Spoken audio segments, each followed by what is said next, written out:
Hello दोस्तों, आज मैं आपके लिए क्वेश्चन लाया हूँ। देखते हैं हम सॉल्व कर सकते हैं कि नहीं। ये क्वेश्चन में क्या है, ये जो स्क्वायर है इसकी साइड हमें दे रखी है 1 और उसके अंदर एक सर्कल दे रखा है और वो सर्कल साइड को टच करते मतलब स्क्वायर की साइड को टच करते हुए जा रहा है। ठीक है। और ये जो उसके अंदर जो स्क्वायर है वो उसके जो वर्टेक्स हैं, स्क्वायर के जो वर्टेक्स हैं वो सर्कल को टच कर रहे हैं। ठीक है। और ऐसे ही अंदर से हम अंदर जितनी भी फिगर्स हैं वो सेम रिपीट कर रही हैं इसको। ठीक है। और ये जो ब्लू पोर्शन है, ये जो आप ब्लू पोर्शन देख रहे हो, जितना भी ब्लू पोर्शन है ना इस फिगर में, उस सब का पूरे का सम हमें फिगर ब्लू पोर्शन का हमें सम फाइंड करना है। एरिया फाइंड करना है कितना होगा, एरिया का सम फाइंड करना है कितना होगा। ठीक है। क्वेश्चन समझ आ गया होगा और इसे ट्राई कीजिए और देख 1 मिनट तक, 2 मिनट तक, 3 मिनट, जितना भी टाइम लगे, और फिर मैं इसके बाद आपको इसका सॉल्यूशन बताऊंगा। तो आपने इसे ट्राई करा होगा। अब इसका सॉल्यूशन देखते हैं। तो इसका सॉल्यूशन बताने के लिए मैं आपको सबसे पहले ज्योमेट्रिक सीरीज़ बताऊंगा, क्योंकि इसको सॉल्व करने के लिए सबसे पहले ज्योमेट्रिक सीरीज़ लगती है। और मैं इसलिए बताऊंगा क्योंकि जिनको अगर ज्योमेट्रिक सीरीज़ नहीं पता है तो उनको भी पता चल जाए कि हाँ, ये क्वेश्चन कैसे सॉल्व होता है। ठीक है। तो सबसे पहले मैं बताऊंगा सम ऑफ जियोमेट्रिक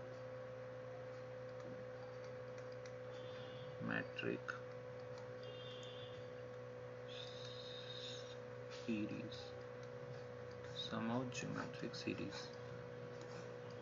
उसके बाद हम ये देखेंगे, देन वी सॉल्व द, उसके बाद हम क्वेश्चन को, जो हमारा क्वेश्चन है, सॉल्व करेंगे। प्रॉब्लम कह लो, क्वेश्चन कह लो, प्रॉब्लम, जो हमारी प्रॉब्लम है उसे सॉल्व करेंगे। तो अगर हम सबसे पहले ज्योमेट्रिक सीरीज के सम पे आए, तो हम अगर सम देखें एस के, अगर मैं सम को मान लूँ, मतलब ये जो सम है उसको मान लूँ एस के, तो ये होता कैसा है सम, मतलब ज्योमेट्रिक सीरीज कैसी होती है मैं पहले वो बताता हूँ। A plus R square plus A plus R cube plus plus dot dot dot A plus R के पावर के। होता क्या है, ये होती है फर्स्ट टर्म। ठीक है। और ये होता है common ratio, C R, common ratio short form लिखिए, फर्स्ट टर्म कॉमन रेशियो। अब इसमें होता क्या है, ये होती है हमारी फर्स्ट टर्म, मान लो 6, इसमें कुछ कांस्टेंट ना मल्टीप्लाई होता जाता है। कॉमन रेशियो ऐसे मान लो 6 है, उसमें हाफ मल्टीप्लाई हो रहा है, हाफ का स्क्वायर, फिर हाफ का क्यूब मल्टीप्लाई हो रहा है, ऐसे हाफ के और के मल्टीप्लाई होती जाती है। उसको, इस सीरीज को हम कहते हैं, अगर इसे प्लस ना करें, प्लस ना लिखें, तो इस सीरीज को कहते हैं ज्योमेट्रिक सीरीज। ठीक है। और इसको अगर इसे प्लस कर लें तो इसे हम ज्योमेट्रिक सम निकालेंगे। इसका सम क्या होगा, उसे ज्योमेट्रिक सम, मतलब इन सबको प्लस कर लें तो ज्योमेट्रिक सम हो जाएगा। तो अब हमें इसका सम ही निकालना है, क्या होगा। इसका सम निकालने के लिए हमारे लिए एक वो होता है मेथड। तो उसमें क्या होता है, हम दोनों साइड आर से मल्टीप्लाई कर लेते हैं, एस के में आर से मल्टीप्लाई कर लेते हैं। A R plus A R Q plus A R Q power 3 A R की पावर के हो जाएगा। अब यहाँ पर अगर हम आर को अंदर ले जाएं, ए R square plus A R की पावर 4 प्लस, सॉरी क्यू, 4 कह रहा हूँ, क्यू। और ये जो ए आर क्यू 4 है ना, ये मैं नहीं लिखूँगा। क्यों नहीं लिखूँगा, क्योंकि ना अभी मेरे को इसकी आगे जब मैं इसे इस्तेमाल करूँगा तो ए आर क्यू 4 की ज़रूरत नहीं पड़ेगी मेरे को, इसलिए मैं डॉट डॉट डॉट में लिख लेता हूँ। और यहाँ पर क्या है, मैं ए आर क्यू और के लिखूँगा और ए आर क्यू और के प्लस 1 लिखूँगा। ठीक है। मैं बताता हूँ कैसे आया। आर को अगर इससे मल्टीप्लाई करूँ तो ये टर्म आएगा, ए आर की पावर के प्लस 1। ठीक है। अगर इसके पहले एक और टर्म होगा, ए आर, इसके पहले एक और टर्म होगा, ए आर की पावर के माइनस 1। अगर इसे आर से, इस टर्म को अगर आर से मल्टीप्लाई करूँ, ठीक है, इस टर्म को आर से मल्टीप्लाई करूँ तो यही टर्म तो आएगी ए आर की पावर के। ठीक है। तो ये टर्म आ गई इससे, इसके मल्टीप्लाई से। अब अगर मैं क्या करूँ, इसको फर्स्ट इक्वेशन लूँ, इसको सेकंड इक्वेशन लूँ और फर्स्ट में से सेकंड माइनस कर दूँ, तो हमारे पास क्या आएगा, S K A plus R square A R Q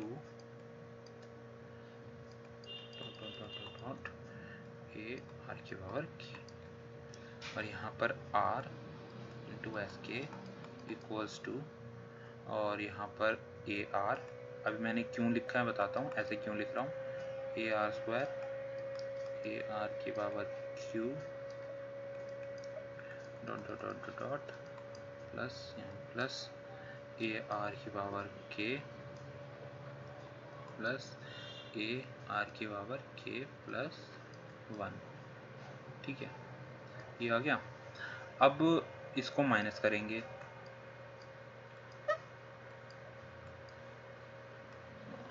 ये हो रहा हमारा माइनस। अब मैंने ऐसा क्यों लिखा, मतलब इसके नीचे इसको, इस टर्म को इसके नीचे से शुरू क्यों नहीं करा, इसके नीचे शुरू क्यों करा, इसलिए करा क्योंकि अब ये जो अब इससे कटेगा और ये जो इससे कट रहा है, इससे ये कट रहा है, ऐसी सारी टर्म्स कटती जाएंगी, इसके लिए मतलब दिखाने के लिए कि हाँ ये इससे कट रहा है, साफ साफ दिखाने के लिए इससे कट रहा है, इसको इसलिए इसके नीचे लिखा, और कोई वजह नहीं है इसको इसके नीचे लिखने की। अब मैं क्या करूँगा, यहाँ पर एस के माइनस आर एस के लिख लूँगा इक्वल्स टू ए, यहाँ से ए बचा, यहाँ से ये वाली टर्म बच गई, दोनों टेल कर दो, माइनस ए आर के पावर के प्लस 1। अब मैं क्या करूँगा, इसको आगे अगर सॉल्व करूँगा तो यहाँ पर एस के अगर कॉमन ले लूँ तो यहाँ बच जाएगा 1 माइनस आर, और यहाँ पर कितना बच जाएगा, ए कॉमन ले लूँ, यहाँ पर आ जाएगा 1 माइनस आर की पावर के प्लस 1, इतना आ जाएगा। अब अगर इसको यहाँ पर ऊपर लिखूँ, S K equals to 1 minus R, sorry S K equal to A 1 minus R की power K plus 1 minus R. अगर मैं इनसे दोनों से माइनस कॉमन ले लूँ तो हमारे पास ये टर्म आ जाएगी, माइनस कॉमन लिया, ए 1 आर माइनस के प्लस 1 माइनस 1 आर माइनस 1, मतलब यहाँ पे माइनस कॉमन लिया, यहाँ भी माइनस कॉमन आएगा, और अगर इसमें माइनस अंदर लेना माइनस जाएगा, प्लस, यहाँ माइनस ये प्लस, वही टर्म बन जाएगी ऊपर वाली। अब माइनस से माइनस कैंसिल हो जाएगा, ये टर्म आ जाएगी हमारी। ठीक है, ये हटा देता हूँ, माइनस माइनस कैंसिल हो गया, ये हटा देता हूँ, ये टर्म आ जाएगी हमारी। ठीक है, अब इसमें क्या होता है, टेलीस्कोपिक सम नाम से बात होती है कि ऐसे एक टेलीस्कोप होता था, जैसे हम पहले पुरानी मूवीज़ में देखते थे, ऐसे टेलीस्कोप होता था, ढंग से बना नहीं है टेलीस्कोप, ऐसे ऐसे अब बना है, ऐसे टेलीस्कोप होता था। फिर इसको पायरेट्स जो होते थे, पायरेट्स के पास होता था, पुरानी मूवी पायरेट्स की देखते हुए, तो पायरेट्स के पास ऐसा होता था, और फिर उसको ये ऐसे फोल्ड करके इतना सा बना लेते थे, तो उसको ही कहते हैं इतना बड़ा, इतने उसी से टर्मिनोलॉजी मतलब लिंक करते हैं ये मैथमेटिशियन कि पहले इतनी बड़ी ये सीरीज थी, इसको ऐसे फोल्ड करके इतनी सी बना दी, तो इसको फोल्ड करके जो इतनी सी बना ली, तो इसको ऐसे टर्मिनोलॉजी देने के लिए इसको टेलीस्कोपिक सम नाम से ये मतलब टर्मिनोलॉजी दी थी, टेलीस्कोपिक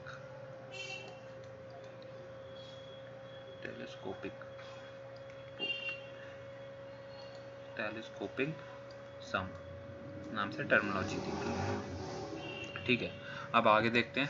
अब हमें जो फिगर देखी थी, मतलब जिसका हमें सम निकालना था, उसमें इनफाइनाइट फिगर, मतलब इनफाइनाइट वो ब्लू पोर्शन था, तो हमें इनफाइनाइट सम निकालना पड़ेगा, क्योंकि हमें इनफाइनाइट ब्लू पोर्शन चाहिए, तो इनफाइनाइट ब्लू पोर्शन का सम चाहिए, इसलिए हमें इनफाइनाइट सम निकालना है,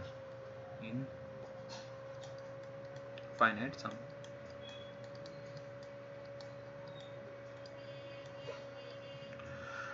अब इनफाइनाइट सम के लिए ना k इक्वल टू इनफाइनाइट होगा। सोचो कैसे, कैसे, ऐसे कि ये जो r है मतलब k है, यही तो नंबर ऑफ टर्म्स हैं, यहाँ पे k इक्वल टू 1 है, k इक्वल टू 3, यहाँ पे k equal to 4, sorry k equal to 4 है यहाँ, फिर ऐसे k इक्वल टू k है, और यहाँ पर क्या है, r की पावर 0 ही तो है, तो k इक्वल टू 0 है। ठीक है, तो ऐसे ही यहाँ पर कितनी टर्म्स हुई, ये 1 से लेके k तक तो k टर्म्स हो गई, और ये एक टर्म यहाँ पर, तो k+1 टर्म्स हो गई। ठीक है, तो ये k है क्या basically, k number of terms ही तो है, और नंबर हमें इनफाइनाइट सम के लिए नंबर ऑफ टर्म कितनी होंगी, इनफाइनाइट होंगी, मतलब k इक्वल टू इनफाइनाइट हो जाएगा। अब इसमें भी दो केस बनते हैं, केस 1 जिसमें r जो है हमारा जो कॉमन रेशियो है वो ग्रेटर देन 0 हो जाए। ठीक है, ग्रेटर देन 1 हो जाए, मतलब r की वैल्यू 1 से इनफाइनाइट हो जाए। ठीक है, अब r की वैल्यू अगर 1 से इनफाइनाइट है, तो अब इसके लिए हम सम निकालने के लिए पहला वाला फॉर्मूला लिखते हैं जो हमारा फाइनाइट टर्म के लिए था। a हमारा क्या था, r आया था, r की पावर k+1 आई थी, r की power k+1 -1 divide by r-1, ये टर्म आई थी। अब इस टर्म को जब हमारे पास आई थी, अब इसमें क्या होता है, अगर हम k+1 देखें, k+1 की क्या वैल्यू होगी, अगर मैं इनफाइनाइट में +1 कर दूं तो कुछ फ़र्क पड़ेगा, नहीं पड़ेगा, करोड़ में 1 जोड़ दूं कुछ फ़र्क पड़ेगा, इनफाइनाइट ही रहेगा। तो यह बेसिकली हुआ क्या, अगर इस टर्म को ध्यान से देखें तो r की पावर इनफाइनाइट हुई, और r की वैल्यू क्या होगी, r की वैल्यू मान लो 100 ले लेता हूँ, मतलब 1 से इनफाइनाइट के बीच में कोई वैल्यू हो सकती है, तो 100 ले लेता हूँ। ठीक है, 100 ले ली, ठीक है, 100 वैल्यू ले ली। अब अगर इसको यहाँ पे रखूँ, 100 वैल्यू को यहाँ रख दूँ, तो 100 की पावर इनफाइनाइट क्या होगी, आपको क्या लगता है क्या होगी, मतलब 100 की पावर 1 करोड़ क्या होगी, बहुत ही बड़ा नंबर हो जाएगा ये तो, बहुत इनफाइनाइट हो जाएगा ये तो, इक्वल इन टाइम्स टू नहीं, बहुत ज़्यादा इक्वल टू इनफाइनाइट हो जाएगा, बहुत बड़ा नंबर हो जाएगा। तो ये जो पूरी टर्म है ना r के और k+1, ये इनफाइनाइट पे जा रही है। ठीक है, तो ये जो टर्म होगी इसको इनफाइनाइट लिख लेते हैं, a इनफाइनाइट -1, और 100 लिया था ना हमने, तो 100 -1।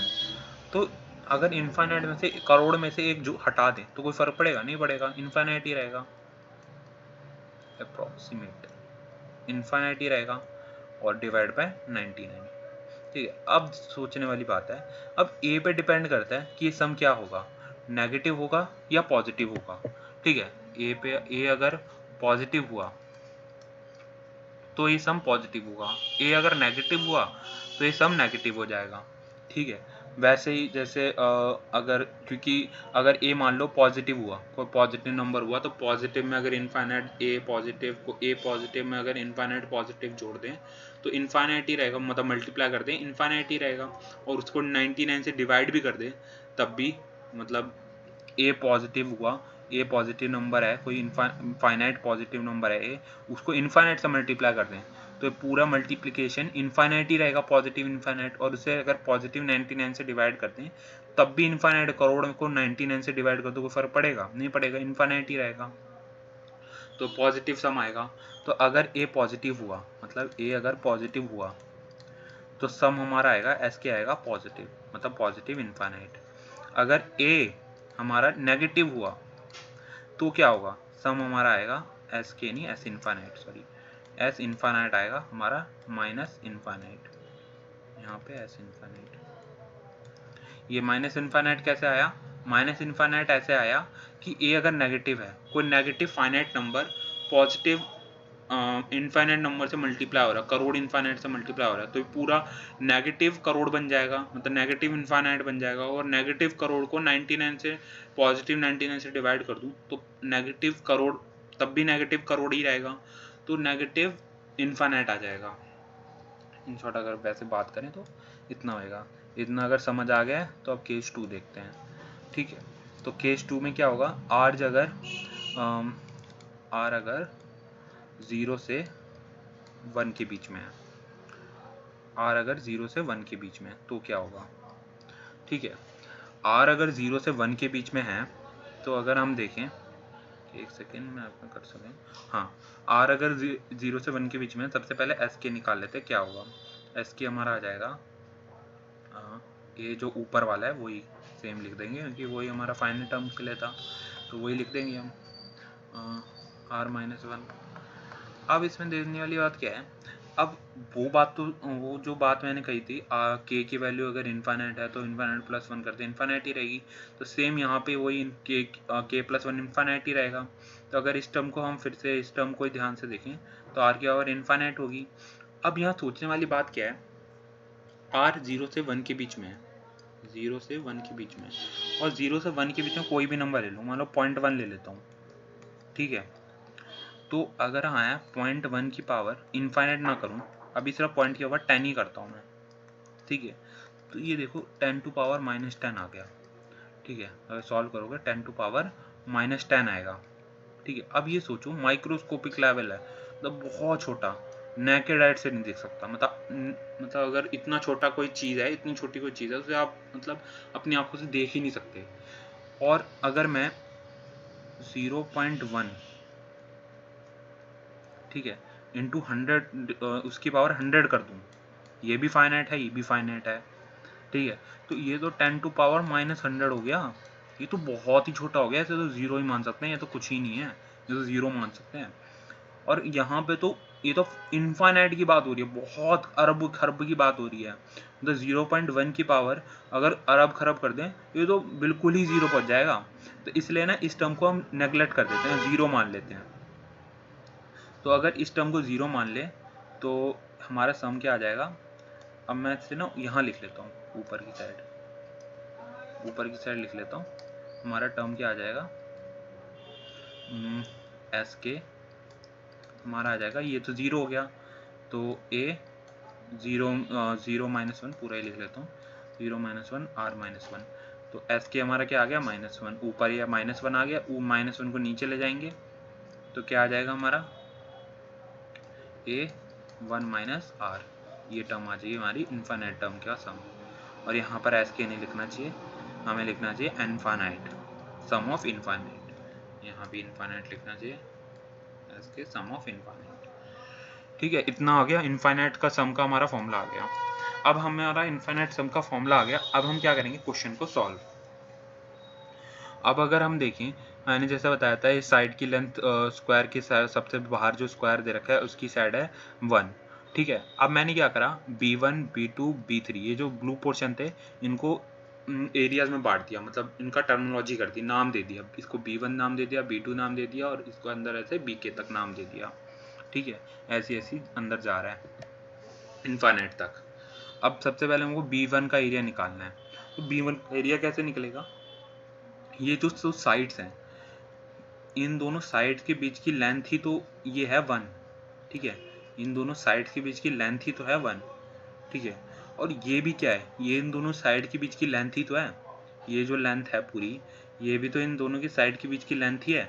अगर ये 1 है मतलब इन दोनों साइड के बीच की लेंथ, तो ये भी 1 हुईगी क्योंकि ये दोनों साइड के बीच की लेंथ है। इतना समझ आया, ये दोनों साइड के बीच की लेंथ है 1 हो गई, ठीक है। अब क्या है, ये जो सर्कल है वो इसके जो साइड्स को टच करते हुए जा रहा है, अगर इस सर्कल इसके सर्कल स्क्वायर के साइड को टच करते हुए जा रहा है तो ये क्या होगा, मतलब इसका जो इसकी ये जो लेंथ है, मतलब एक साइड से दूसरे साइड के बीच की लेंथ है वो इस सर्कल का डायमीटर हो रहा है, मतलब क्योंकि ये टच कर रहा है इसके ये जो स्क्वायर है इसकी साइड को टच कर रहा है, इसलिए इसका डायमीटर हो जाएगा ये, मतलब इसकी जो दोनों साइड के बीच की लेंथ, दोनों साइड के बीच की जो लेंथ है वो इसका डायमीटर हो गया स्क्वायर का। अब स्क्वायर का डायमीटर हमें मिल गया, क्या होगा, ये हो गया इसका डायमीटर, ठीक है। अब डायमीटर हो गया, अब हमें निकालना है सर्कल का रेडियस क्या होगा, रेडियस क्या होगा डायमीटर का हाफ, क्या हो गया 0.5, ठीक है। अब हमारा रेडियस आ गया, अब इसका हम ब्लू पोर्शन का एरिया निकाल सकते हैं, इस ब्लू पोर्शन का एरिया, ठीक है। तो B1 का एरिया हमारे पास क्या आ जाएगा, B1 इक्वल्स टू मतलब स्क्वायर का एरिया, ये पूरा स्क्वायर का एरिया माइनस सर्कल का एरिया, ब्लू पोर्शन आ जाएगा, माइनस सर्कल का area minus pi R square, radius इतना 0.5 पाई आर स्क्वायर, तो B1 equals to 1 minus pi by 4, ये आ गया हमारा B1 का एरिया, इतना आ गया हमारा B1 का एरिया। अब हमें क्या देखना है, अब हमें B2 का एरिया निकालना है। B2 का एरिया निकालने के पहले हमें साइड तो पता है उसकी क्या है, तभी तो B2 का एरिया निकाल पाएंगे। तो हम सबसे पहले साइड निकालेंगे। अगर हम इस ट्राइंगल को देखें A B C, इसको बी मान लेता हूँ, इसको सी मान लेता हूँ।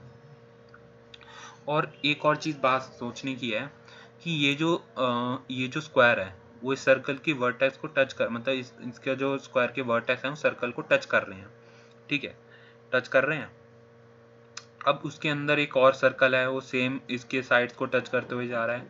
तो अगर हम ध्यान से देखें, ये जो सर्कल है, जो इसका डायमीटर है, ठीक है, ये भी तो इसी का डायमीटर ही तो हुआ। इसका सर्कल का डायमीटर हमने देखा 1 है, हमने पहले निकाला था 1 है, तो ये भी तो डायमीटर ही तो है सर्कल का, ये बाहर वाले सर्कल का डायमीटर ही तो है, तो ये भी तो 1 हुआ। और साथ ही साथ ये अंदर वाले स्क्वायर के सर्कल के अंदर वाला जो स्क्वायर है उसका डायगोनल भी तो है। तो इसकी वैल्यू अगर हमने क्या निकाला था, तो डायमीटर है, जो बाहर वाला जो सर्कल है उसका डायमीटर है वो 1 है, और उसके बाद अंदर वाले, अगर इसका बाहर वाले का डायमीटर 1 है तो अंदर वाले का डायगोनल भी तो 1 हो गया, क्योंकि बाहर वाले का जो डायमीटर है वो अंदर वाले के डायगोनल के बराबर है। तो इसकी वैल्यू अगर 1 है तो इसकी वैल्यू 1 हो जाएगी अंदर वाले डायगोनल की, ठीक है, इतना समझ आ गया। अब करना क्या है, अगर हमें डायगोनल पता लग गया और हमें पता है स्क्वायर की सारी साइड जो होती हैं वो इक्वल होती हैं, x, ये भी x हो जाएगी, ठीक है। और ये जो दो स्क्वायर के साइड के बीच का जो एंगल होता है वो होता है 90 डिग्री, ठीक है।